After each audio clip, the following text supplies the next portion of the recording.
আসসালামু আলাইকুম। কেমন আছেন?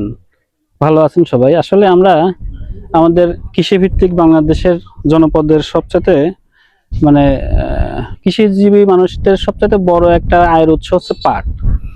এই পাট কেন্দ্রিক বাংলাদেশে আসলে বাংলাদেশে সোনালী আঁশ হিসেবে ধরা হয়।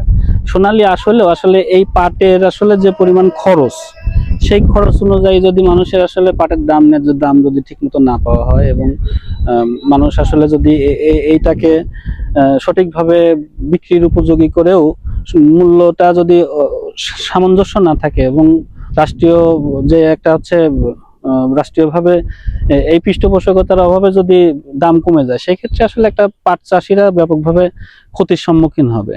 ধরেন এই পাট একটা বিঘা পাট কাটতে বর্তমানে বাংলাদেশে 4 থেকে 5 হাজার টাকা পাট কাটতে লাগতেছে। সেই পাটটা আবার ক্যারি করে নিয়ে আসা লাগতেছে কোনো না কোনো বাহনে অথবা কোনো গাড়িতে। সেই গাড়িতেও কিন্তু আনতে 2 থেকে 2.5 হাজার টাকা খরচ পড়তেছে। এই পাট খড়িগুলা হচ্ছে আঁশ ছাড়ানোর জন্য যে শ্রমিকগুলো ইউজ করা হয়, সেই শ্রমিকদের আসলে বিলটাও কিন্তু প্রত্যেকটা আটির জন্য 3 থেকে 4 টাকা করে খরচ হচ্ছে। তার মানে একটা বিঘাতে যদি 1200-1300 অথবা 1000-এর কাছাকাছি যদি পাটখড়ি হয়, সেই ক্ষেত্রে তার যদি এই ন্যায্য মূল্যটা যদি 4000 4500-এর কাছে থাকে, সেটা অবশ্যই ভালো হবে। কিন্তু আরেকটা দৃশ্যমান আরেকটা বিষয় আছে, যেটা হচ্ছে পাট হাটে নেওয়ার পরে ধলতা নামে একটা বৈষম্যর ব্যাপার দেখা যায়, যে প্রত্যেকটা মনের সাথে 1 কেজি অথবা 2 কেজি করে ধলতা দেওয়া হয়। আসলে ধলতার সিস্টেমটা বাংলাদেশে কেন আসছে, কোথা থেকে আসছে, ধলতার সিস্টেম নিয়ে আমাদের কথা বলা উচিত। আমরা চাই এই কৃষক ন্যায্য মূল্য পাক এবং পাট চাষিরা ন্যায্য মূল্য পাক, ধলতা যেন দেওয়া না লাগে। এবং বাংলাদেশে কৃষকদের আসলে যদি বাঁচানো না যায়, কৃষকদেরকে যদি উন্নয়ন করা না যায়, সেই ক্ষেত্রে কিন্তু আমাদের আসলে সমৃদ্ধির সম্ভাবনা খুবই কম। ধন্যবাদ সবাইকে, ভালো থাকবেন। ধরতে গেলে ফসলের দাম না পাওয়া যায়, এটা কৃষকের ক্ষতি হয়।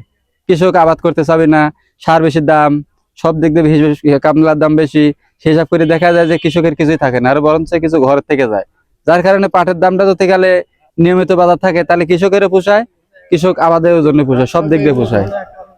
এমনিতে 1 বিঘাতে পাট কাটতে এবং জাগমাগ দিতে কত টাকা কেমন খরচ হচ্ছে একটু? তারপরে আপনার হচ্ছে গান কিছু কিছু ভুঁইয়ের পরিস্থিতি বুঝি বর্তমানে, তারপরে ধরেন গড়ে যায় হচ্ছে গান 15,000 টাকা, সর্বনিম্ন 15,000 টাকা মানে গড়ে যায়। কিন্তু সেই হিসেবে দেখা যায় যে কৃষকের কিছু থাকে না।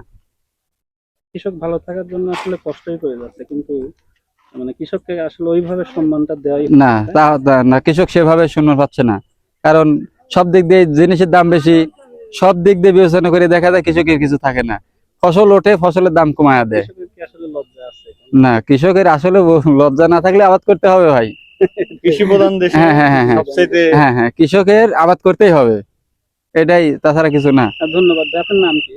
আমার নাম মোহাম্মদ আনোয়ার হোসেন।